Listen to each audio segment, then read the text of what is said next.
Ստացվեց այնպես, որ 8-րդ գումարման հարց ու պատասխանի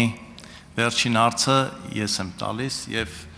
ստացվում է, որ ամփոփիչ հարցնել ես պիտի տամ, բայց միջև հարցը տալը ես ասեմ, որ հունիսի 7-ին Հայաստանի Հանրապետության քաղաքացին մեկ անգամ եւս մասնակցեց Հայաստանի անկախության հանրաքվեին եւ քվեարկեց Հայաստանի անկախության օգտին, ինչը պարտավորեցնում է մեզ բոլորիս, ովքեր այստեղ են եւ հետո լինելու են այստեղ եւ կառավարությունում։ Հիմա հարցը, որը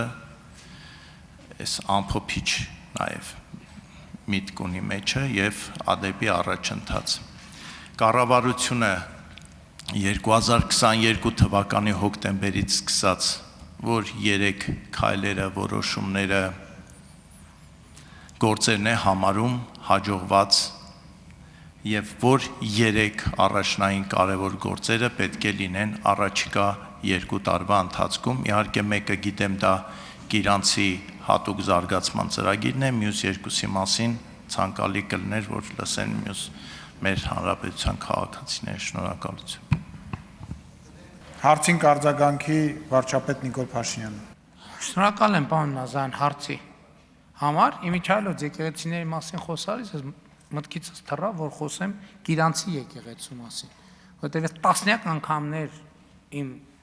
մանկությունից սկսած Գիրանց գյուղում եղել եմ, ես չեմ իմացել, որ այդտեղ ընդհանրապես եկեղեցի կա, որտեղ այդտեղ ինչ վիճակ ա եղել, 4 կողմը ծառեր, ինչ որ կույտ։ Ես որ ասել եմ այնտեղ եկեղեցի կա, ասել եմ ոնց կարա այնտեղ եկեղեցի կա, հարյուրավոր անգամներ ես տեով անցել եմ, որ ոնց կարա այդտեղ եկեղեցի լինի, որ մենք չիմանանք։ Հա, եւ եթե պարոն Նազարյանի նախաձեռնությունը չլներ, ես անկեղծ եմ ասում, համոզված եմ իջևանցիների, Գիրանցի ժողովրդի իհարկե կիմանար, բայց իջևանցիների 70, եթե ոչ ավել տոկոս գաղափար չուներ, որ այդտեղ ընդհանրապես եկեղեցի կա։ Եվ այո, այն ինչ որ Գիրանցում տեղի է ունեցել, ես դա շատ ընդհանրապես սահմանազատումը խաղաղության գործընթացը, ես էլի ուզում եմ հիշենք, մենք ինչ ճանապարհով ենք անցել 2024 թվականին։ Շատ եզրի վրայով ենք։ Մենք եթե այդ որոշումները չկայացնեինք, ես նախընտրական շրջանում ասացի։ Այսօր շփման գիծը անցնելու էր Տավուշի լավագույն դեպքում խորքերից։ Որովհետև խնդիրն այն չէ, մենք մենակ դիմացից չենք կռվելու, մենք թիկունքից էլ դիմացից էլ, երկու կողմից։ Եվ մենք այդ որոշումը կայացրել ենք, բայ ունեն են մարդիկ, որ ասում են Գիրանցը դատարկվելու է, Գիրանց, այսօր Գիրանցի 50%-ի չափով տուն կառուցվում է Գիրանցում։ 51 տուն է կառուցվում։ Այսինքն եւ ընդհանրապես կարծում եմ, որ այսօր Գիրանց խաչմերուկ է ըստ էության, որովհետեւ այդ միջպետական մայրուղին, որը հիմա ավելի ապահով է, քան նախկինում երբևէ։ Այսօր մարդ կա, որ այն ժամանակ որ գնում էին Վրաստան, ասում են, հա, բանով գնանք, Վանաձորով գնանք, թե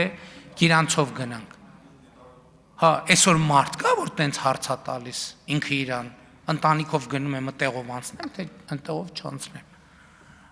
Ինչ վերաբերվում է հաջողված նախագծերին, դուք ռեգիոնալ նկատի ունեք, թե ընդհանրապես։ Դե ընդհանրապես հաջողված նախագծերը 300 դպրոց, 500 մանկապարտեզ, առողջության ապահովագրություն, թոշակների բարձրացում, ճանապարհների կառուցում, բանակի բարեփոխումներ, նոր բանակի ստեղծում, ռազմարդյունաբերություն եւ այդպես շարունակ։ Երեք ինձ թիվ են ասում, թե մեր ռազմարդյունաբերությունը պայմանագիր է կնքե։ Ինձ թիվը տալիս են, գրում եմ, ասում եմ, այսքան ինչ։ Ու ինձ գրում են $։ Ասենք ես նայում եմ այդ թվին։ Ասենք այսքան միլիոն $։ Ես նայում եմ այդ թվին, ասում եմ, լս կարող է խառնում եք մի բան։ Եվ ընդհանրապես հաջողություն այսօրվա Հայաստանի Հանրապետությունը ամենամեծ հաջողված պրոյեկտն է։ Այսօրվա Հայաստանի Հանրապետությունը ամենամեծ հաջողության պատմությունն է։ Իր բոլոր պարամետրերով, իր բոլոր զոհերով եւ զոհություններով հերթական անգամ իմ խոնարհումը մեր բոլոր ես ծնկի եմ գալիս իրանց առաջ եւ բոլոր զոհվածների ընտանիքների, նրանց ծնողների, հարազատների առաջ։ Ամենահաջող պրոյեկտը Հայաստանի Հանրապետությունն է։ 2026 թվականի Հայաստանի Հանրապետությունը Մեր ամենահաջողված պրոյեկտն է։ Եվ այդ պրոյեկտն է, որ ուզում էին մարդիկ կործանել։ Եվ նրանք, ովքեր ուզում էին այդ կործանեն, իրանց սպասում է կործանում։ Միանշանակ եւ աներկբա առանց կոմպրոմիսների։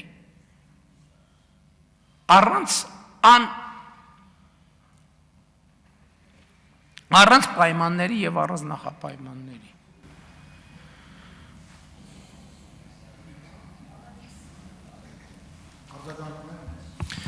Շնորհակալություն։ Ես արձագանքից օգտվելով կրկնեմ հարցի երկրորդ մասը, ես նշեցի նաև առաջիկա 2 տարում ինչ առաջնային տեսլական եք տեսնում, որ Հայաստանը պետք է իրականացնի եւ օգտվելով այս պահից նաև ես ասեմ, որ անկախ ամեն ինչից մենք պետք է դիմակայենք այն փորձությանը, որը մենք մեր ժողովրդի օգնությամբ դիմակայեցինք, սա ընտրակեղծիքներ, կաշառատվությունը եւ կաշառք վերցնելը, ես մի անգամ ասեցի առաջարկ, որպես ես ուզում եմ հնչեցնեմ հիմա, որ մենք պետք է շտապորեն ընդունենք, որ այն ուժով համակարգված ձևով բաժանել է ընտրակաշառք, ինքը ոչ միայն զրկվի քաղաքական գործունեությունից, այլ ընտրացուցակում ընդգրկված առաջին 50 հոգին զրկվեն քաղաքականությամբ եւ հասարակական գործունեությամբ զբաղվելու իրավունքից, որովհետեւ դա հենց կկանխարգելի, որ սրանից հետո որևէ մեկը համաձայնվի, որ իրենք պետք է ընտրակաշառք բաժանեն։ Շնորհակալություն։ Շնորհակալ եմ, պարոն Նազարյան։ Այո, առաջին հարցերից մեկը այդ քրեա օլիգարխիկ ռեժիմը վերջնականապես եւ անվերադարձ արմատախիլ անելն է։ Հաջորդ թիվ խաղաղության հետագա ինստիտուցիոնալացումը, թրիփ նախագծի իրագործումը, սահմանների սահմանազատումը եւ սահմանների բացումը, հաջորդ 300 դպրոց եւ 500 մանկապարտեզի կառուցումը, այսպես հիշողությունով եմ ասում, էլի, ջրային ռեֆորմը, մեր առաջիկա ամենամեծ անելիքներից մեկը ջրի հետ կապված ոռոգման ջուր, խմելու ջուր եւ ջրահեռացում, ջրամբարների կառուցում, ջրի կուտակում եւ ջրի կառավարում։ Ահռելի մեծ թեմա է, ահռելի մեծ թեմա, եւ բայց խնդրում եմ որևէ մեկը ակնկալիք չունենա, թե 1-2 տարում այս հարցը լուծել։ Ահա որ մեծ մասշտաբը մենք եկեք պատկերացնենք խնդրի։ Ահա որ մեծ մասշտաբային խնդրեմ է, բայց ինչքան ու մենք սկսել ենք, այս է կարևորը, այս էլ է կարևոր։ Այնեն չէ՞ էլի, որ մենք հիմա ընտրություններից հետո հիշեցինք, վայ, բա ջրի հետ կապված խնդիրներ կան։ Միլիարդների, տասնյակ միլիարդների ներդրումներ են արվել եւ պետության վերելքը նոր որակի պետություն ստեղծելը եւ այսօրվա մեր ունեցածի վրա իհարկե կառուցելը անվտանգություն եւ բարեկեցությունը զարգացնելը եւ իրական Հայաստան դարձնելը եւ պետության հարատեվությունը ապահովելը։ Շնորհակալ եմ։